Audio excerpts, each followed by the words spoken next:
Let me know when to start. Whenever you want. Cool. So let's get going. Thanks everyone for joining Office Hours today. I'm Alex. I'll be your host for this meeting because Jim lost his voice again. um, so the plan for this 10th edition of the Office Hours is to get first over a few of the ETHNode Watch things because there have been some issues with Open Ethereum last week. And after 10 minutes or so, we're gonna have Yanis doing a presentation around the vector node and Connext and all that sort of stuff. So yeah, stay tuned for that. It's gonna be absolutely amazing. So first of all, there have been some really big problems with Open Ethereum. Namely, they released an update that basically broke everything and made a bunch of applications get stuck. For example, I think Etherscan was down and a few others, and they basically literally just stopped everything around ETH altogether because like many applications were using Open Ethereum. But luckily, that was fixed within the same day, and a lot of indexers managed to update in time, and everything was working correctly after that. Does anyone here want to like get a few words out about what happened? Maybe Jim or Cohen if it's here. I don't know. Hopefully you can unmute yourself and talk. If not, I'll just go over a few other things. Oh, so Jim cannot talk. So yeah, so Open Ethereum just released last week the 3.2.4 update. We've been running it on StakeSquid and everything seemed to be fine, at least for now. Just the usual Open Ethereum updates going wrong has become a norm these days. We also have Geth 1.10.2 with a bunch of it's just a maintenance release and a bunch of bug fixes. It seemed to be fairly stable. It also includes the Berlin update. In TurboGeth, they made a few fixes and improvements on trace block. Oh, by the way, Martin, can you let Coin speak? Sure. Awesome. So yeah, TurboGeth released an alpha version on 3rd of April, which enabled some improvements to TraceBlock, but again, it's not yet fully production ready, at least not for Graph. But hopefully we're getting there.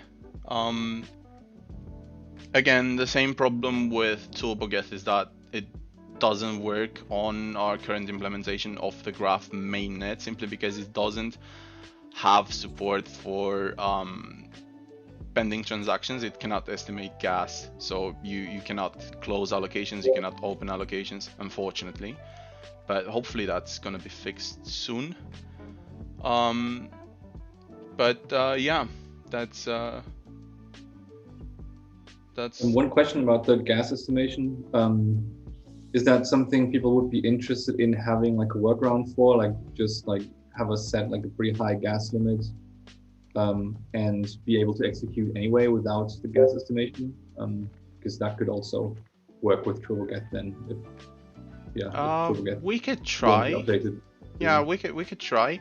But yeah, any kind of transactions that you're sending and you're trying to estimate the gas costs, it will just fail. It will not send the transactions in. But yeah, we could try to hardcode that, I guess. Wouldn't that make transactions potentially quite expensive? Yeah, kind of, because I don't know if it's trying to estimate the gas limit, or if it's trying to estimate the gas like the GUI, the gas cost? Yeah, I'm not. Yeah, depends on what TurboGeth doesn't support. There's at least when you use Ethers, which Index Agent and Service, well, Index Agent primarily uses, it does estimate the gas or like decide on the gas price and can estimate the gas. But those are separate things. So estimate gas estimates the gas limit, which you don't have to pay for gas that's not being used, so that doesn't make things more expensive. But if the gas price, I would assume that the gas price estimation is not based on the ETH node, but something else. So I'm not sure what exactly. Yeah, worth finding out.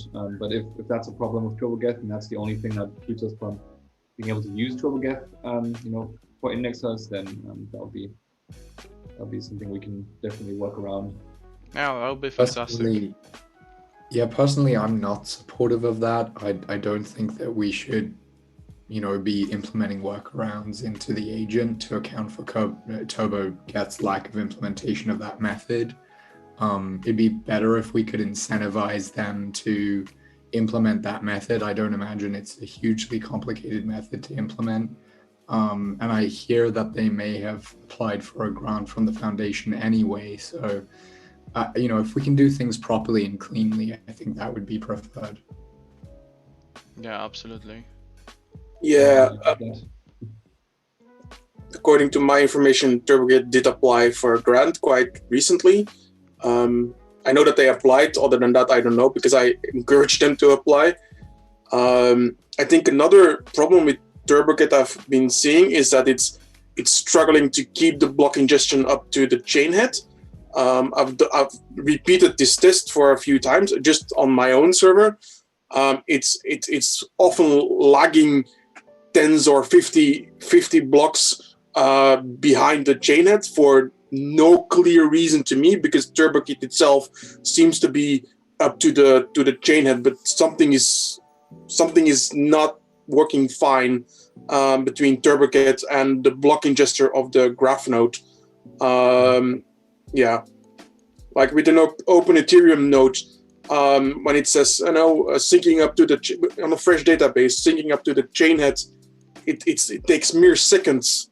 In TurboGeth, it takes half an hour, which is weird by itself because it's on the same server. And then I see it. The next line is still saying I'm 50 blocks behind, and then I'm 40 blocks behind, and again 45. So something is not quite okay there. Yeah, I've recently started to compare mostly TurboGeth and Open Ethereum, and also Poct, because there was some interest in testing Poct. So I'm basically comparing those three, and that's one of the things that has surfaced, but yeah, haven't found the proper way or channel to disseminate that finding, basically. Anyone that is running TurboGeth and wants to not run another client, as Acme pointed out in the chat, you can totally point your indexer agent instance at Infuro or Alchemy or even Cloudflare's free JSON RPC service. The transaction volume from the agent will be really low, so it's not a problem. So if you want to just use TurboGeth for indexing in your graph node, that's cool. All right. Yeah, cool. I think that time's up for the ETH Node Watch. We can get over it like after Yanis's presentation. But yeah, let's jump into that. So this week we'll have Yanis, the co-founder of the Graph and the engineering node, lead at the Agent node. He'll be talking about Connext and the implementation of the vector node within the indexer architecture. Welcome, Yanis. Thanks. All right, I'll switch over to my screen. For those of you who haven't seen it yet, we just posted a new blog post on thegraph.com that covers Scala, this new microtransaction framework for query fees. Yeah, it covers that in some detail.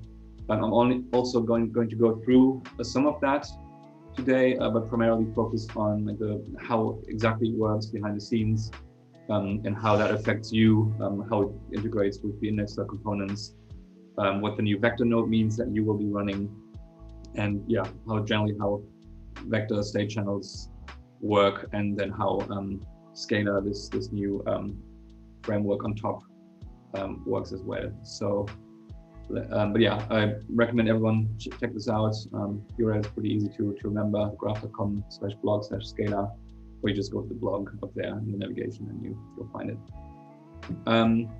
Cool. So, what is Scala? Just in a nutshell, it's a microtransactions framework or system for query fees in the Graph protocol on the Graph network. It's based on Connect's vector state channel framework, which those of you who have set it up on the testnet or have been following the Indexa announcements, release announcements specifically, have already heard of and probably interacted with some. And Scala builds on top of that and consists basically of multiple layers, which with each layer, well, you could say building on top of the one below or like rolling into the one below. So let's talk about that layering a little bit, because that's an essential component that makes, or essential design aspect that makes Scala very efficient, very fast, and this is why we've built it. First of all, you have the queries, and with each query, you have associated query fees that are sent along with each query between the client and the indexer, and those are bundled up into receipts. So every receipt can have query fees for multiple queries accumulated over time, and those will be created in the client and sent over to the indexer, and the indexer service will just collect all these receipts and store them in the database for later. And the way you can think about receipts is basically concurrent concurrent requests.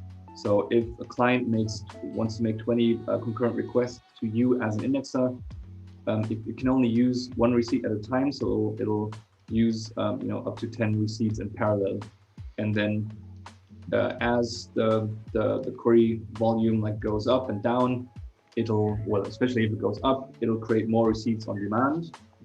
And also when it the client crashes and comes back up again, it can also create new receipts from basically nothing, fresh receipts, and instead of continuing the old receipts, it will create new ones, and that makes the system very crash tolerant on the client side. And those receipts, they will roll up eventually into so-called vector transfers. So these transfers essentially bundle a bunch of receipts that all belong together. The transfers are associated with indexer allocations. So basically not for every index allocation, but depends on how the client is implemented. You can roughly think of it like allocation for which a client sees and knows that indexer is serving this subgraph. The client can then create a receipt or a transfer or multiple transfers for this allocation, and then kind of roll up all the receipts for queries that are made to that indexer and kind of in reference to an allocation the indexer has made, and roll those receipts up into such a transfer. And we'll talk a bit more about the life cycle of transfers in a moment. Then ultimately, those again get rolled into these channels, and I'll go into a bit more detail on those as well. But essentially, every consumer or client has a channel with a so-called router. In the future, this will hopefully be or likely be a network of routers. And so every client has a channel with a router, and then every indexer has a channel with the router. So there's no direct relationship, channel between the client and the indexer, but instead there's a router or a network of routers between these two participants. That's to enable efficient collateralization, use of funds, And yeah, that's a part of the vector architecture. So ultimately, what happens is when we have these transfers, allocation, eventually Indexer will close an allocation. The Indexer will then resolve these transfers. Resolve is a term that's in vector. You could say like, kind of collect all the receipts in the transfer and roll them up into the channel. Once they are in the channel, the Indexer can withdraw the fees into the rebate pool in the staking contract, and eventually claim those fees back after, not exactly sure what the period was called, the channel dispute period or something. Yeah, I think we've talked about the receipts, transfers, and state channels a little bit, but let's just recap. So receipt is an aggregation of off-chain query fees or off-chain query fee transactions between a client and an indexer that were made when querying a specific subgraph that the indexer has allocated to. And yeah, there can be multiple. Each receipt can be for multiple query fees, for multiple queries. And yeah, basically all the fees will accumulate in the receipts. A transfer aggregates these receipts, and transfers are basically created to collateralize the query fee transactions in the receipts. So when a transfer is created, some collateral is locked up or assigned to the transfer, and you can basically use up to that amount that's associated with the transfer in query fees. And when you reach that limit, you have to create a new transfer. And so there's, like, you can think of them as small units of collateralization, basically. And yeah, so usually when an indexer closes an allocation, they will also resolve all associated transfers, collect the receipts, roll them up into the channel. That will increase their state channel balance, and then they can withdraw that state channel balance, similar to how indexers currently do make these collect transactions. I think you would do something like that, except it would now be called, I think, withdraw, and it's going through the vector framework as well. Yeah, and then the state channel you can think of as a persistent relationship that you have between the client and the router, or network of routers, and the indexer and the router. And so that needs to be set up once, and then it exists, and then you can install these transfers in the channels. Yeah, so I don't think we have to talk about the client, indexer, and router. Maybe talk briefly about the router. So the router as a component is kind of acting as a bridge between the clients and indexers when it comes to managing these transfers, and I'll get to that in a moment, and collateralizing them as well. So the router will usually have some collateral that allows these transfers to be created, and ensures that ultimately the indexer in this case can collect up to the amount that's associated with transfers when it resolves a transfer. So let's quickly talk about the transfer. So when a client or a gateway, something that wants to query the graph network, establishes, or let's say it has a state channel with the router, and the indexer also has a state channel with the router. When this client now creates a transfer in its channel with the router, it's a bit, you have to distinguish two different things. So one is the counterparty that you create a channel with, and then another thing is the counterparty that you create a transfer with. So when the client wants to send query fees to an indexer, they will create a transfer with the indexer, but it will go through the router. And the way this works is that between the client and the router, there will be one copy of one version of the transfer, and then there will be like a synchronized version of that transfer between the router and the indexer on the other side.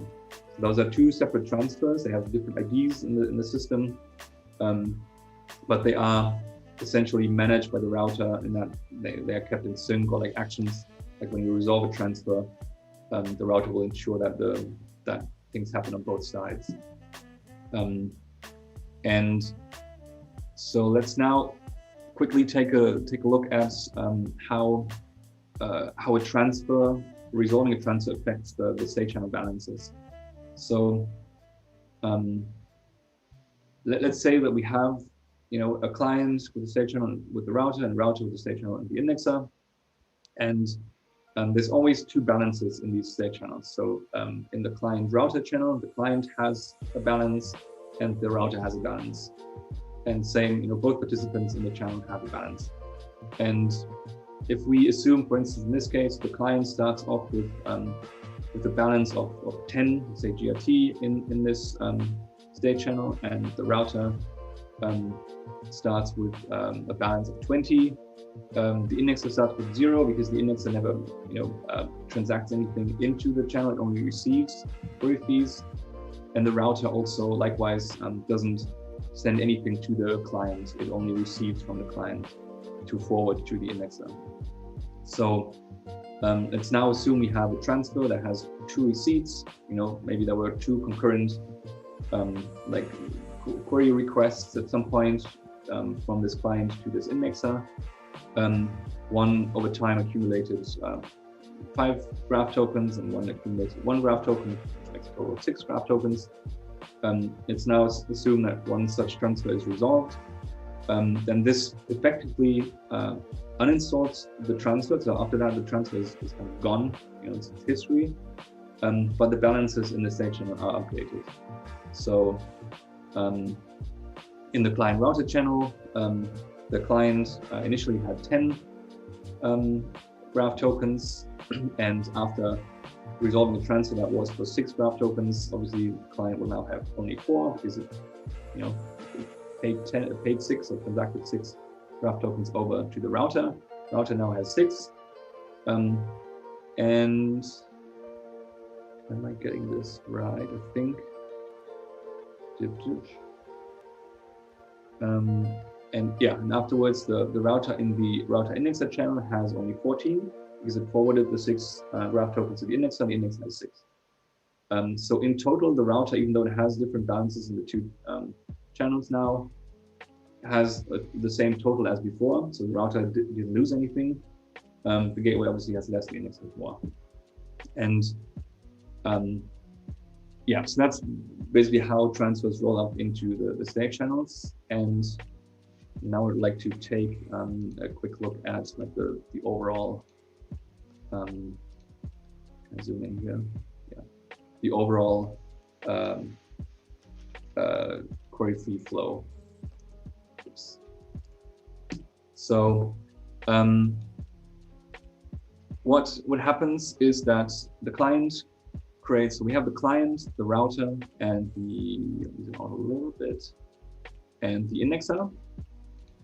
And we have the client router channel, like I've talked about, and a router indexer state channel. And what happens is that the client will provide some collateral into its channel so that it can create these transfers and ultimately send query fees to the indexers. It will do that from, let's assume its own Ethereum account, and maybe it will top that up over time so that there's always enough collateral for the incoming queries or for the queries that the client itself will make. Likewise, the router will also provide collateral for the state channels that it has with the indexers, because the router will also need to be able to create these transfer copies on the router indexer side, and ultimately transfer query fees or forward query fees to the indexer and guarantee that that can happen. Then the client creates these transfers to bundle receipts up. Those will get copied over and kept in sync by the router into the router indexer state channel. Ultimately, the indexer will resolve transfers to collect these receipts, which will update its balance in the router indexer state channel.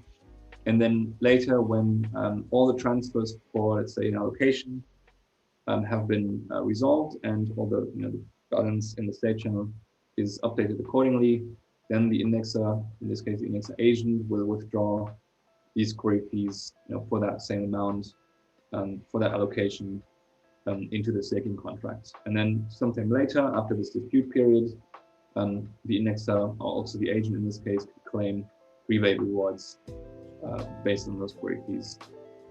And yeah, and of course we have like a constant communication between the client and the indexer.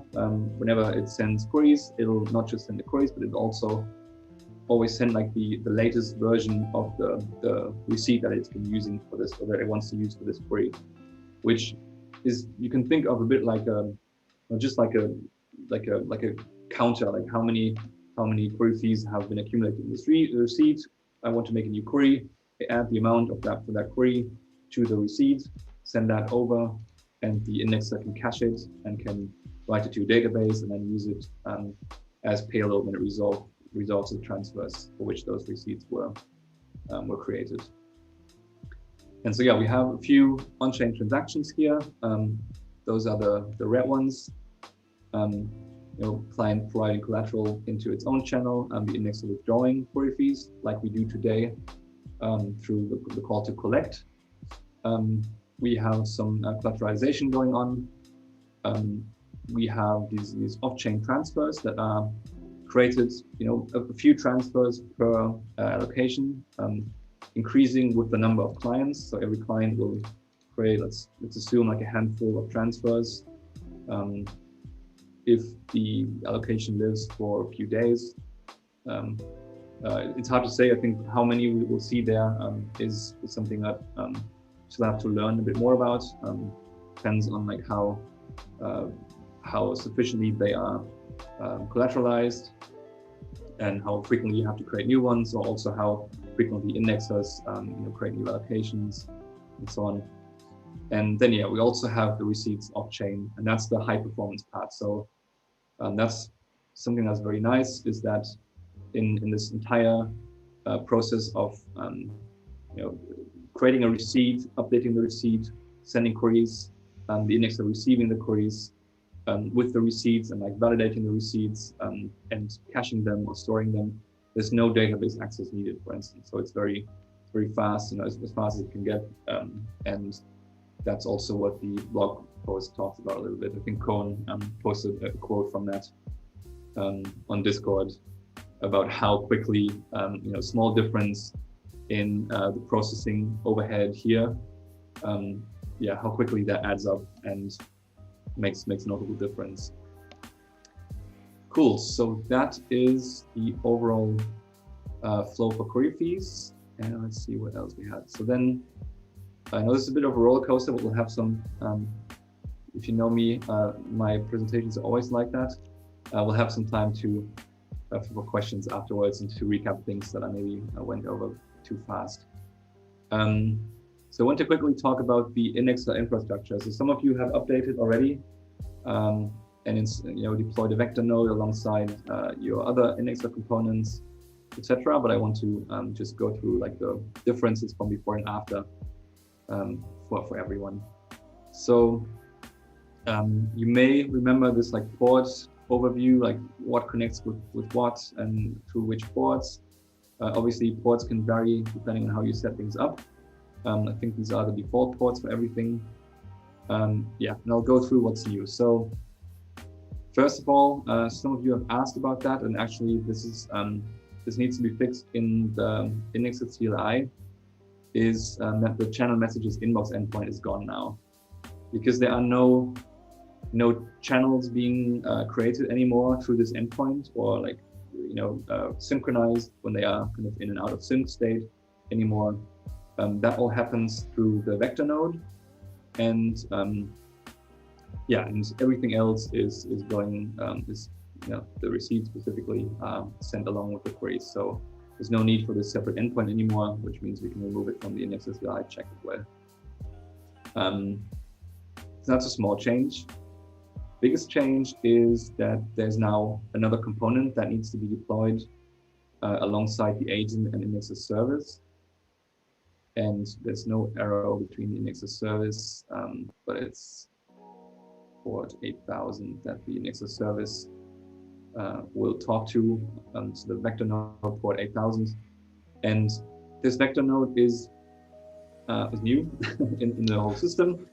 It's easy to run when you use Docker. I'm not sure how easy it is to run bare metal. I think some people have tried. I see a few grinning faces. Did you manage to get that working? I know Jim was trying to get it to work on bare metal, but he was struggling, and eventually got it running. Yeah, it's not ideal without Docker. Like even if you try to avoid Docker, it will still create a container or two, I think. Right. Yeah. There's some like ways of running the vector node that ship with the repository, like Makefile allows you to start things. But yeah, that's also based on Docker images. But there must be a way. So it's a Node.js application in the end, which means you should be able to run it from the command line without needing a Docker image. That's worth to investigate because yeah, I know that a lot of people are running bare metal, and so we should find a way to make that work. So now, how does this vector node interact with the agent and the service? I think I may have noted that down here. So yeah, so vector node essentially provides one port. By default, it's 8000. That can be used for a variety of things. I've talked about most of those already. So one thing that the agent will need to do is it will need to subscribe to events to be notified whenever a transfer is created, a transfer is resolved, just so it can memorize the transfer and also figure out, okay, all the transfers are resolved now. I can withdraw for that particular allocation. I can withdraw all the query fees into the staking contract. These subscriptions are a little odd in that what the agent has to do is it has to post its own URL to the vector node with, I think by default, including port 8001 is the default index agent port can be configured, which is basically the agent telling the node, send me events to this endpoint of myself. So it's a bit different from a WebSocket subscription, for instance, where you just subscribe and you get updates. Instead, you have to provide your own server in the agent, and the vector node will post events to that as like HTTP requests.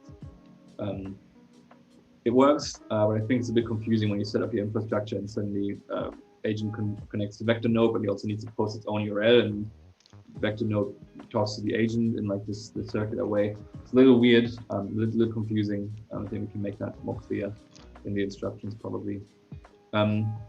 So yeah, what else do we do with this vector node? So one is so it's the client that creates these transfers that we've talked about. The agent gets notified, but it's the agent that ultimately resolves the transfers when it wants to, right? The agent is the one that wants to collect the query fees that are associated with the transfer. So the agent says, okay, let's close this transfer and give me my query fees basically. And so for that, the agent will make a request to the vector node that initiates that, and the vector node will then talk to the vector protocol, which will ultimately end up in a message or a message on the client side vector node, and then eventually there will be an event coming back that says this transfer has now been resolved. Then the other thing that the agent does is withdrawing to the rebate pool in question. This is when all the transfers from the allocation have resolved. And the agent does all of this automatically. There's some timings in there to ensure that nothing is missed. For instance, when an allocation is closed, the client might see that the allocation is closed with a bit of a delay. So it might still be using the transfers for this allocation for a bit. So there's a delay of, I think it's by default 10 minutes after an allocation is closed that the agent will start resolving the transfers. By that point, we're pretty optimistic that if a new allocation was supposed to be made, then that should have been created by then, and the other side should have seen it. And also, if there was a transaction to close the allocation by then, it should have propagated through the network subgraph to the client side. So these 10 minutes buffer are there to make sure that there's no query fees lost. in the process of like, closing and potentially replacing allocations. And then there's another, there's obviously another inherent delay until the agent can withdraw to the rebate pool, because all those transfers need to go through first. And then the one other thing that both agent and service use the vector node for is looking up transfers for incoming query fees. So yeah, especially the service needs this, because whenever there's receipts coming in, those have information on them that links them to a transfer, and we need to see whether there is a matching transfer. Otherwise, if there wasn't, we can't use that receipt, because we will never be able to resolve a transfer for it, or include it in resolving a transfer. And that means we would never be able to collect these query fees. So those kind of receipts, the indexer service will want to reject, and that's why it needs to know what transfers exist. Agent, likewise, will occasionally need to know when transfers exist. Okay, so one oddity, or not really oddity, but one thing that's maybe unusual in this setup is we have these public endpoints for the indexer, but we have no public endpoint for the indexer's vector node. So be advised to keep this internal. You don't need to expose any of it. Also, just a reminder, don't expose your agent either for your graph node endpoints, just the indexer service, right? And so this vector node will communicate with the vector protocol, and also the vector nodes on the other side, so on the client side, through NATS, which is a high performance protocol that's has less overhead than HTTP, and so we're using a bunch of Connect NATS services for that, which basically just do the message passing in a reliable and fast way. Yeah, and that is everything I think I have to say about this for now. Let me see if there's more. I think I talked about this one. Port 8001 of the agent that the vector node will post events to. That'll need to be sent to it. And that's the configuration option that's been added. So let's go down. Before we go to these questions and questions that you will have, I haven't been following the chat, but I'll open it now. Yeah, there's a lot of questions. Okay. So I'll make this quick. So just a reminder, the latest versions of like the indexer components, graph node, and now also vector node will always be listed on this networks page under indexer docs.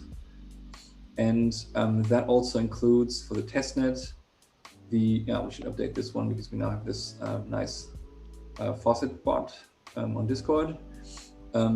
But it also includes the new configuration options for vector. So the event server that the agent needs to tell the vector node to post events to, the server to use for that. There's a note, don't expose that. The router is, like I said, there's currently one router.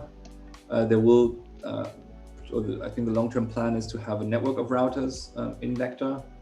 And then this will be kind of the entry point router, or the direct kind of counterparty to, like, that's kind of the, opens up the whole Vector protocol to the Vector node. Right now, this is the one to use because there's only one in this particular system.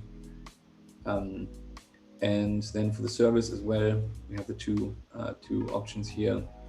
And then for the vector node itself, most of those are pretty similar. You can change some of those, of course. Like I think Vector also talks to like an Ethereum node or provider, and it doesn't have to necessarily be the same one as the indexer uses, but for simplicity in the instructions here, we've basically kept the same values as I use for the other indexer components here, just for simplicity, also assuming the same Postgres instance, but a different database for Vector. So where Vector can store the transfers and the channel information.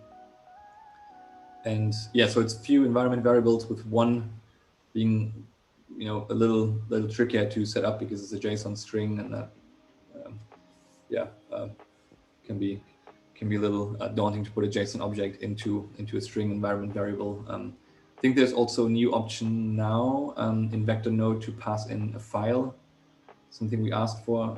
So instead of putting all this in an environment variable, you can put it in a file and pass that file to Vector Node. I can help with the JSON string. Like we've made it so that you can just plug it in the environment variables as like it converts it into a string as you type it, and it also reads the mnemonics that you declare prior to executing that. So yeah, I'll share that into the testnet channel so everyone can use it. Important here, the mnemonic needs to be the same as the indexer, I believe.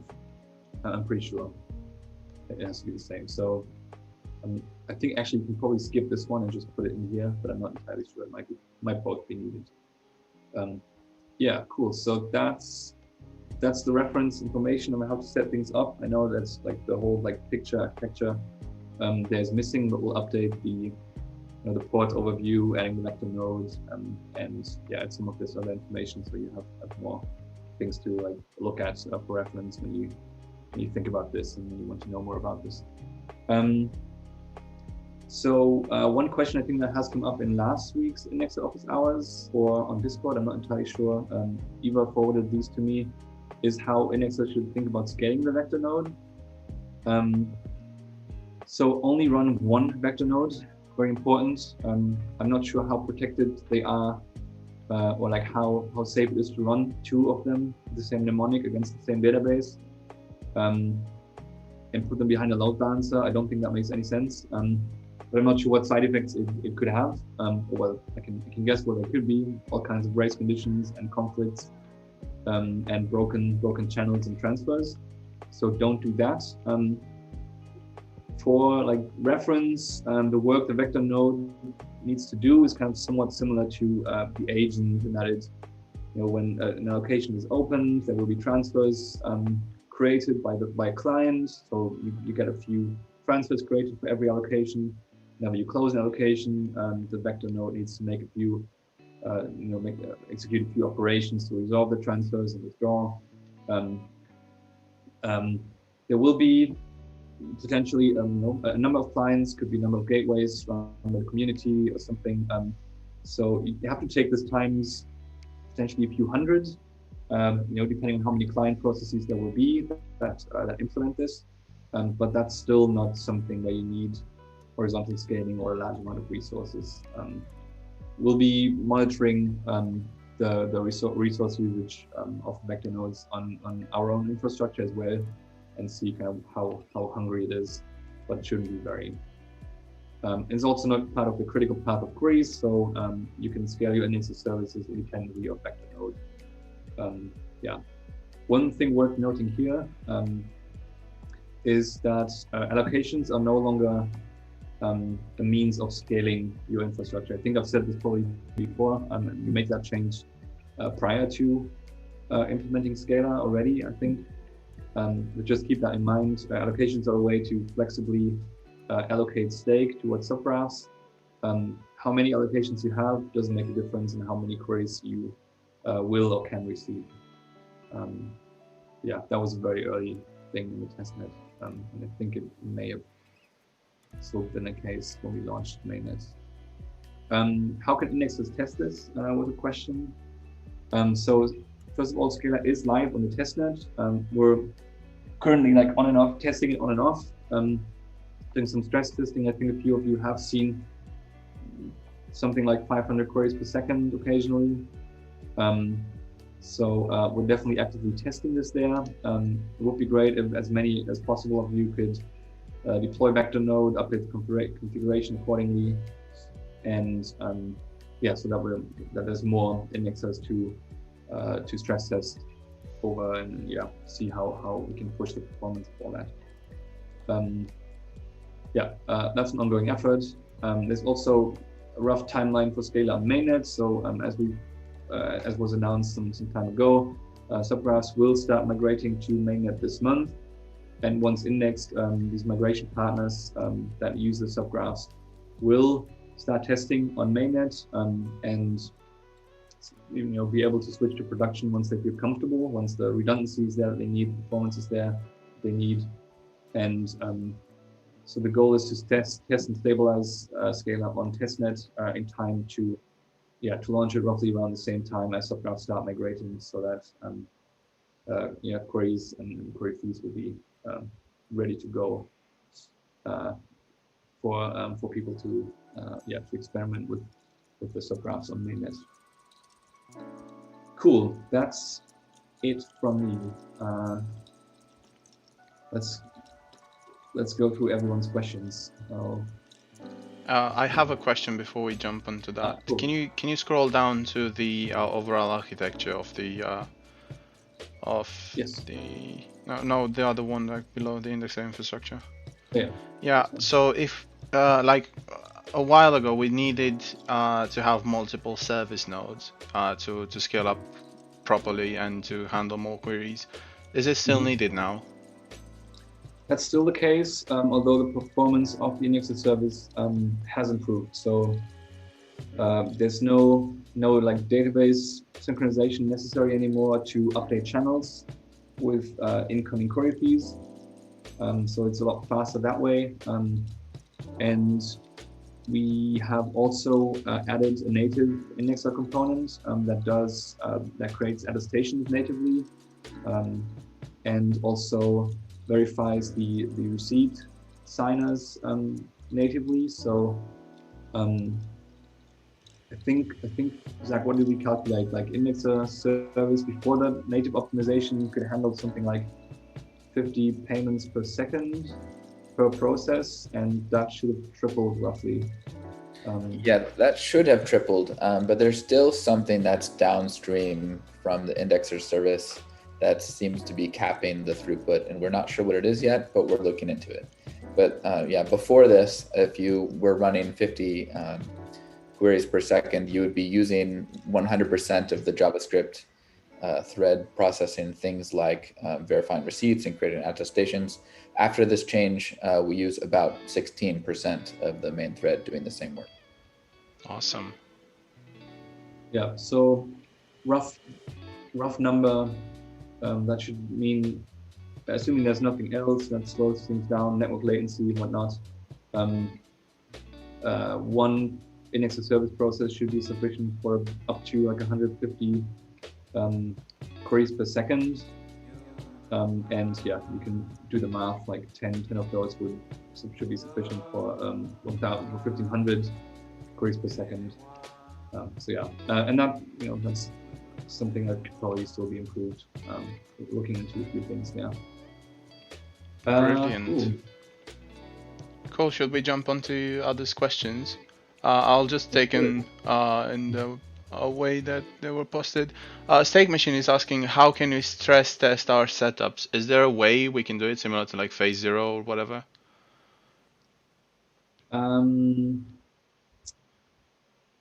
You can. There's still a way to send the indexer free queries by there's an option in the indexer service to enable that, and providing like an auth token that you can use. That would obviously not test the payments.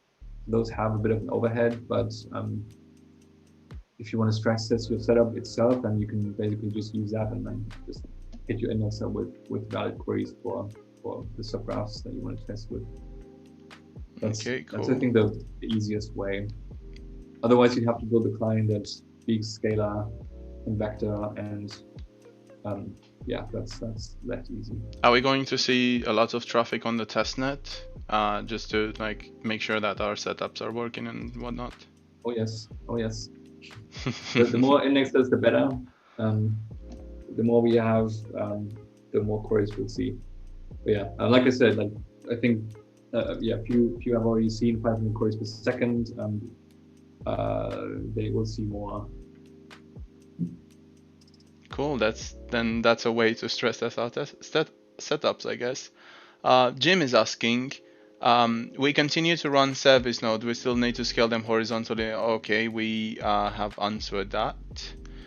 Can you compare and contrast why this solution is more performant than the previous iteration on state channels, or was it Yeah. Vector always on the roadmap? We have tried a few things. The main difference between this SCADA system and the previous iteration of state channels is that there's no database synchronization necessary in the critical path for creating creating queries, preparing query fee transactions, sending it over to the indexer, and the indexer handling those. Previously, you had a database synchronization on both sides to update a channel that was stored in the database. The indexer service will still remember the receipts, but it will flush those to the database out of band.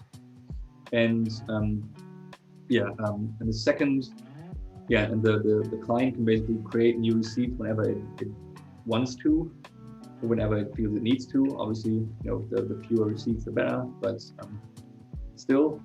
And the other big difference is that this is crash tolerant, especially on the client side. So if a client, and it doesn't require any synchronization between the indexer and the client. So if the client goes down, or the indexer goes down, and something is out of sync there, the client can just create new receipts and use those. And the indexer service can just accept those because they mean incoming query fees. There's nothing bad about accepting those incoming receipts, as long as they are associated with the transfer that can be resolved eventually. And that's the two big differences, and that obviously has a big impact on performance because, like the blog post 2 highlights, 5 milliseconds spent here and there in the critical path of the query can make a big difference. Yeah. Oh, that's really interesting. I have a question around the database related stuff. So during the mission control testnet, we were having trouble with deleting, like the agent wasn't deleting the old entries in the database, so it was always growing up. And I had that database on a RAM disk, and I was slowly going up and up and up in this space. Is this still the case here, or? You mean the indexer agent? Indexer database? No. So the indexer service was writing, I believe, a lot of receipts in the database, and I had that whole DB in RAM disk. That was with Vector already? No, it wasn't with Vector. It was like the old implementation of the state channels. Yeah. So I was asking if it's still the case with the current implementation. Yeah, one problem there, that's another big difference between the old state channels implementation and this solution, is that previously you needed to install the equivalent of a transfer for every additional concurrent request. So instead of roughly a handful of transfers per allocation, if you wanted to send 500 requests per second, you had to create something like 200, 300 payment channels in parallel. And that required round trips and a lot of stuff to be stored in the database. Now it's a lot less. Now we have the receipts, but they are pretty lightweight. It's like a simple, essentially a simple byte string that you can store. And those are cleaned up whenever they are rolled up into a transfer and the transfer is resolved. The transfers, I think, still stick around for now for debugging purposes. One plan is to write some scripts to verify that everything rolled up into allocations proper, or into transfers properly, and then into the channel as well. And so a few things are sticking around, but it's like a few hundred transfers per allocation at most, if there are a few hundred clients. And we can clean those up too. It's just for extra caution, to be able to trace things back. Cool, that's brilliant, thank you. Coin is asking, is the router portion operated by agent node similar to the gateway? Yes. So it's, I'd say, a little unfortunate that there's just one router. So we're very much looking forward to this multi-hop payment system, or multi-hop state channel system, where you can have multiple routers and messages can be passed along these routers to the counterparty on the other side. Currently there's one router, but it's not doing anything other than holding collateral available, or for those channels and transfers, and shifting query fees from clients to the indexers. Cool. One interesting question here, because we're running out of time. We only have 2 minutes left. Is the gas cost for withdrawing query fees into the staking contract or constant, or does it depend on the number of clients? I don't quite understand this. Does it vary?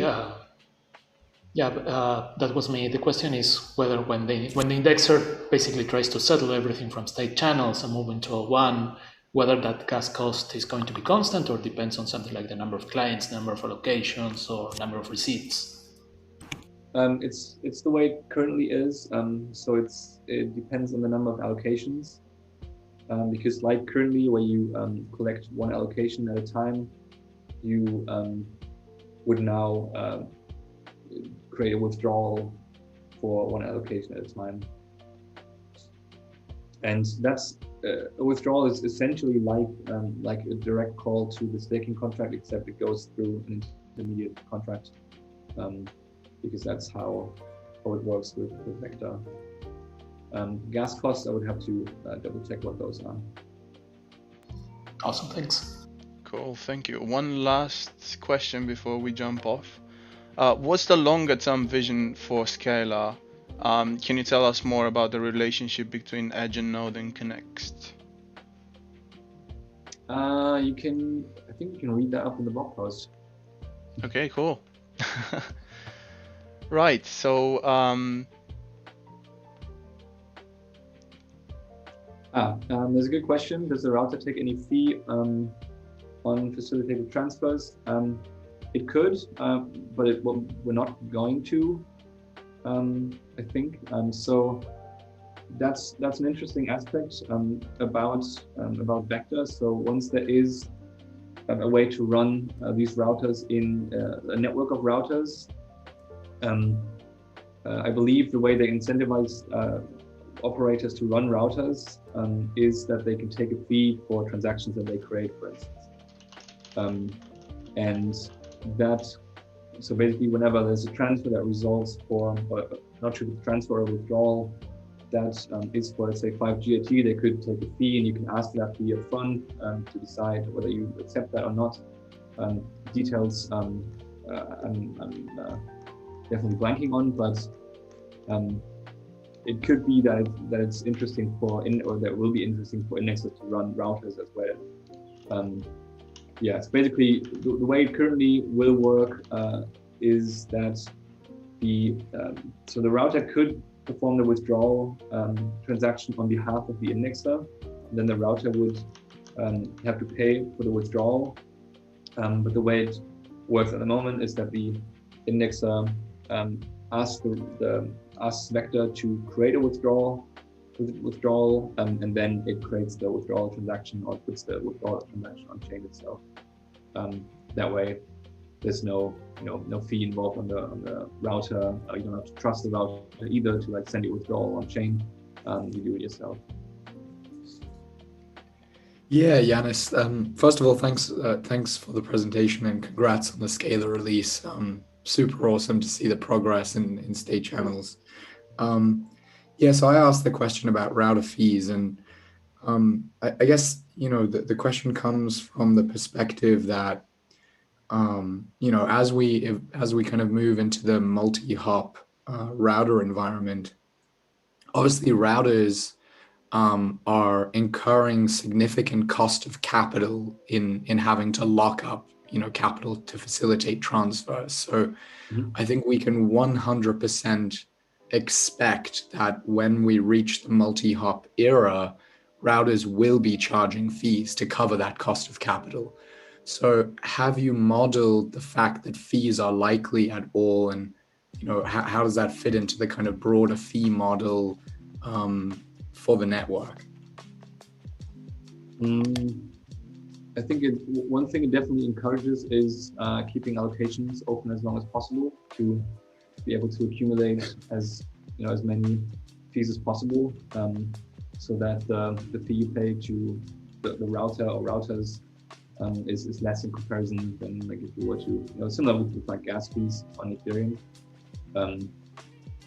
I think it remains to be seen like what kind of like how high those router fees would be realistically, and how that relates to query fees. I think a lot there remains to be seen. Like currently we're talking about a single router that doesn't take a fee, and the rest I think still needs to be worked out in detail and how it compares to query fees especially. Okay, Cool. thanks. That's really interesting to know. Thanks a lot, Yanis, for joining this office hour session. It was really, really helpful. For everyone that will still have any questions left, Zach said he will be in the Indexer software channel for a while to answer other questions. Would be nice if Martin can grab a text version of the chat so we can just put all the questions there that still need to be answered, because there's quite a few of them. But yeah, I can do cool. it. Awesome, thank you. But I think this is where the 10th edition of the office hours will end. Thanks everyone for joining, and I'm looking forward to see you next week. Thanks you all. See you soon. Thanks.